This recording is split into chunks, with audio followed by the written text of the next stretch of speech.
Hello dear students, ये video class 9th के लिए है और जो हिंदी मीडियम से बिलोंग करते हैं। अभी इस बार अपने कोर्स चेंज हुआ है आपका, और जो पहले आरबीएससी का था इस बार एनसीईआरटी का आ चुका है। आपकी बुक नई आई है तो उस नई बुक पर बेस्ट क्वेश्चन है आपका।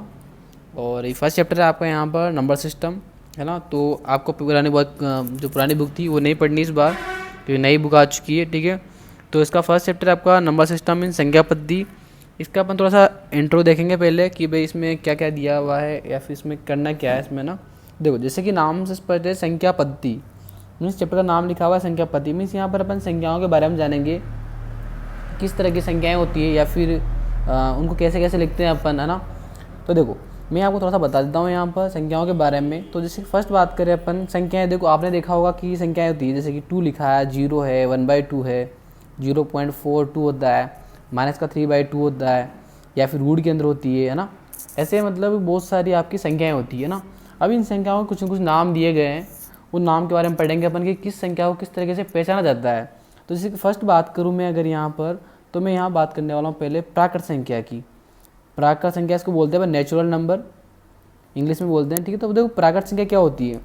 अगर कोई भी संख्या 0 से स्टार्ट होती है, सॉरी 1 से स्टार्ट होती है, जैसे 1 2 3 4 डैश डैश डैश इनफाइनाइट तक जाती है। अगर कोई भी संख्या अगर मान लो जो 1 से स्टार्ट हो रही है और कहाँ तक जा रही है, इनफाइनाइट तक जा रही है, तो ये क्या है कि प्राकृत संख्या। देखो मैं आपको थोड़ा सा एग्जाम्पल लेकर समझाता हूँ। जैसे अगर मैंने आपसे पूछा कि क्या 4 एक प्राकृत संख्या है, तो आप बोलोगे यस सर 4 एक प्राकृत संख्या है। लेकिन मैंने अगर आपसे बोला, ये आप यस बोलोगे, ठीक है। लेकिन मैंने अगर आपसे बोला कि -3 क्या एक प्राकृत संख्या है क्या, तो देखो मैंने से माइनस संख्या नहीं लिखी है, तो आप कहोगे नो सर ये माइनस संख्या, सॉरी ये प्राकृत संख्या नहीं है। इस तरीके से अगर मैं आपसे पूछता हूँ कि 0 क्या प्राकृत संख्या है क्या, तो आप कहोगे नहीं सर। लेकिन मैंने अगर बोल दिया आपकी कि 41 क्या प्राकृत संख्या है क्या, तो देखो इसके आगे आप जाओगे, जैसे आगे बढ़ोगे आप तो 41 आएगा नहीं आएगा, मीन्स ये भी क्या है आपकी प्राकृत संख्या है। तो इस तरीके से आप आइडेंटिफाई करोगे, ठीक है। मीन्स इसमें कुल मिला के बात यह है कि 0 और नेगेटिव संख्या नहीं आती है, और 1 से लगाकर सारी इनफाइनाइट तक संख्या आ जाती है, ठीक है।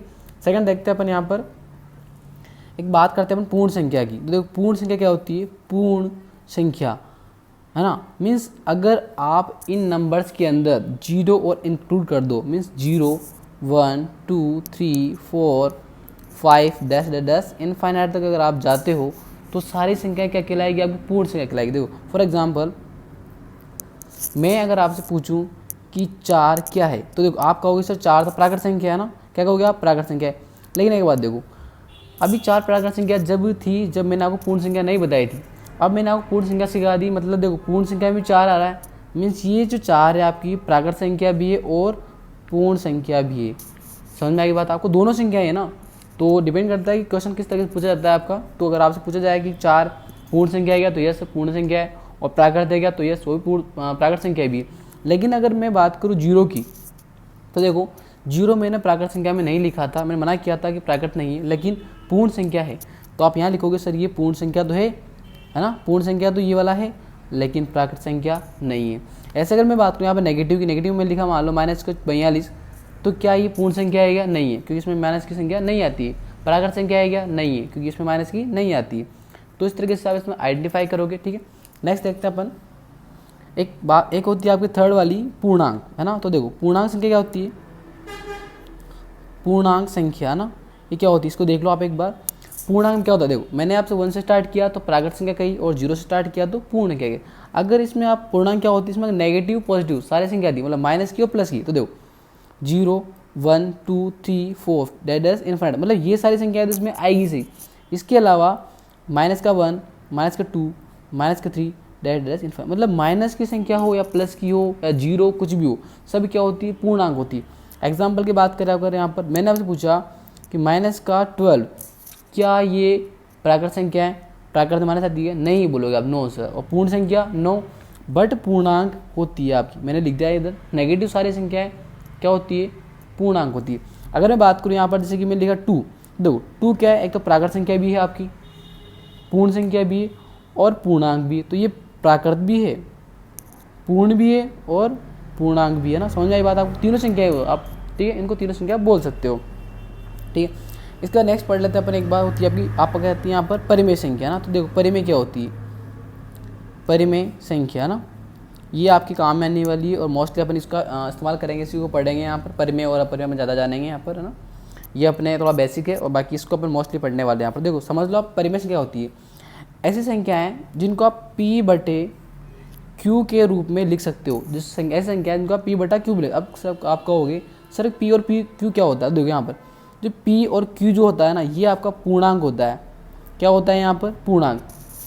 और यहाँ पर Q की वैल्यू आपकी नॉट इक्वल्स 0 होनी चाहिए, मतलब कभी भी ये 0 नहीं होना चाहिए। देखो अब आपको सर पूर्णांक क्या होती है, तो मैंने आपको सिखा दिया। पूर्णांक मतलब माइनस की प्लस की सारी संख्याएं होनी चाहिए, हो सकती है, होती पूर्णांक आपकी। देखो तो इसको अपन एक चीज़ देखते हैं, थोड़ा इसको देखते हैं एग्जाम्पल में, आपको समझाता हूँ अच्छे से कि क्या मैंने क्या बोला। अगर आप कोई भी संख्या है इसको P बटा Q के रूप में लिख सकते हो। जैसे मैंने अगर बात करूँगा 4 की बात करूँ मैंने ना, तो मैं पूछता हूँ सर क्या 4 परिमेय संख्या है क्या, तो आपको नहीं सर। क्यों, आपको ऐसा लगेगा कि सर P बटा Q के रूप में नहीं है ना, मतलब बटे हुआ मन नहीं है ना।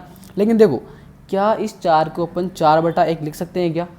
देखो या तो आप 4 लिखो या फिर आप 4 बटा 1 लिखो, दोनों का रिजल्ट तो 4 है ना वाला ना। इसका भी 4 आएगा, इसको डिवाइड करोगे तो भी क्या आएगा 4, दोनों सेम रिजल्ट आ रहा है। मीन्स ये भी क्या एक परिमेय संख्या है, 4 भी क्या एक परिमेय संख्या है। इसके अलावा अगर मान लो मैं लिखता हूँ माइनस का 3 बटा हुआ 2, मीन्स ये P के रूप में आ रही है Q को। तो यहाँ पर ऊपर की संख्या जो होती है इसको बोलते हैं P और नीचे वाली को बोलते हैं फिर Q। फिर आप इसको ऐसा थोड़ा देख सकते हो कि P मैंने बोला P और Q क्या है, पूर्णांक है। तो देखो P का मतलब क्या है, माइनस का 3। क्या माइनस का 3 पूर्णांक है क्या, यस है। Q मतलब 2, क्या पूर्णांक है, यस ये भी है। मीन्स ये भी क्या आपकी परिमेय संख्या है, क्या ये भी परिमेय संख्या आपकी। तो मतलब कुल मिला के बात ये हो गई कि जो भी संख्या हैं जिनका P बटा Q के रूप में लिख सकते हो, सभी क्या होती है, परिमेय होती है। फिर मैंने कहा Q is not equal to 0। अगर एक आप कोई संख्या इसलिए लेते हो 3 बटा 0, तो ये परिमेय नहीं है ना, ये परिमेय नहीं है। पता है क्यों नहीं है, क्योंकि अगर इसको आप सोल्व करते हो ना, मतलब 3/0 को आप सोल्व करते हो तो इसका जो रिजल्ट आता है वो आता है इनफाइनाइट, जो कि अपरिभाषित होता है। तो इसको आप डिफाइन नहीं कर सकते हो, इसलिए यह परिमेय संख्या नहीं होती आपकी, है ना। ये कोई संख्या होती नहीं है आपकी, ठीक है। फिर देखो नेक्स्ट, इसके अलावा अगर आप ऐसे लिख दो, बट अगर आप इसको ऐसे उल्टा कर दो 0/3, तो ये आपकी परिमेय संख्या यस है। पता है क्यों, क्योंकि 0/3 लिखते हो तो इसका रिजल्ट पता है क्या मिलता है आपको, 0 मिलता है। और मैंने आपको बताया कि Q is not equal to 0, यहाँ पर Q क्या आ रहा है, 0 आ रहा है। मीन्स यहाँ पर क्या है, Q है अपने पास में जो कि 0 जो नहीं होना चाहिए। यहाँ पर Q क्या है, 3 है जो कि पॉसिबल है, ठीक है। तो ये आपकी परिमेय संख्या होगी। इस तरीके से इनको आप डिफाइन करोगे, है ना। आई होप ये आपको समझ में आ गया होगा। और नेक्स्ट थोड़ा देख लेते हैं, आगे बढ़ते हैं। एक चीज़ अपन देखते हैं, और इसको आप देखो, ये जो चीज़ें होती है ना परिमेय संख्या, इनको आप नंबर लाइन पर शो कर सकते हो। मतलब संख्या रेखा ना, संख्या रेखा पर निरूपित कर सकते हो इन चीज़ों को आप, है ना, परिमेय संख्याओं को ना निरूपित कर सकते हो। ये अपन पढ़ेंगे इसके बाद में ना। संख्याओं को जो परिमेय संख्या होती है इनको अपन किस तरीके से एक लाइन पर डिनोट करेंगे अपन, वो अपन सीखने वाले हैं यहाँ पर अच्छे से, ठीक है। फिर थोड़ा सा इसमें बाद में देख लेते हैं। अपने एक अपरिमेय संख्या होती है आपकी, है ना। क्या होती है अपरिमेय, देखो अपरिमेय संख्या ना, अपरिमेय संख्याएँ। देखो ऐसी संख्याएँ, देखो क्या होता है अपरिमेय अंदर ना। तो जैसे कि आप अगर सिंपली देखो तो जो रूट में होती है ना संख्याएँ आपकी, जैसे कि मैंने लिखा है √3, तो ये आपकी अपरिमेय संख्या है ना। अब आप कहो जैसे कि ये अपरिमेय संख्या है, लेकिन अगर मैं यहाँ पर लिखता हूँ रूट के 49, फिर कहोगे सर अभी रूट में आ रही तो अभी क्या परिमेय अपरिमेय है क्या, नहीं ये अपरिमेय नहीं है। पता है कैसे, देखो अगर इसके अपन टुकड़े करें 49 के अपन इस तरीके से फैक्टर करें तो साथ साथ 49 होता है आपका। मीन्स यहाँ पेयर बन जाता है, और पेयर बनने का मतलब है कि इसमें आप रूट में 7 × 7 लिख सकते हो, और ये रूट से बाहर निकल जाता है तो 7 आ जाता है।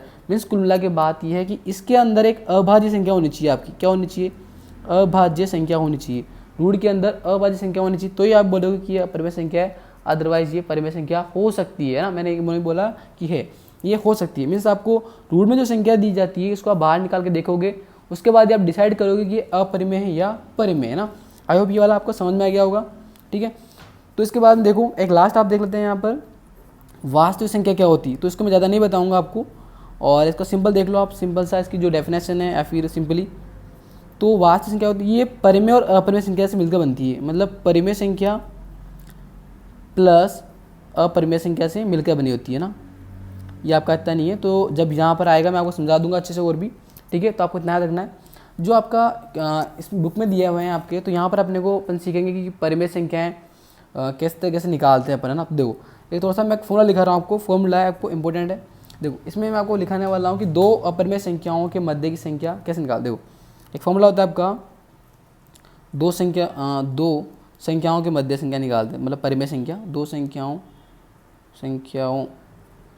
के मध्य संख्या निकालने के लिए, मतलब परिमेय संख्या की बात कर रहे हैं अपन यहाँ पर। तो ये होती है आपकी पहली संख्या प्लस दूसरी संख्या अपॉन में अगर आप 2 से डिवाइड कर दो तो आपको उसके बीच की संख्या मिल जाएगी ना।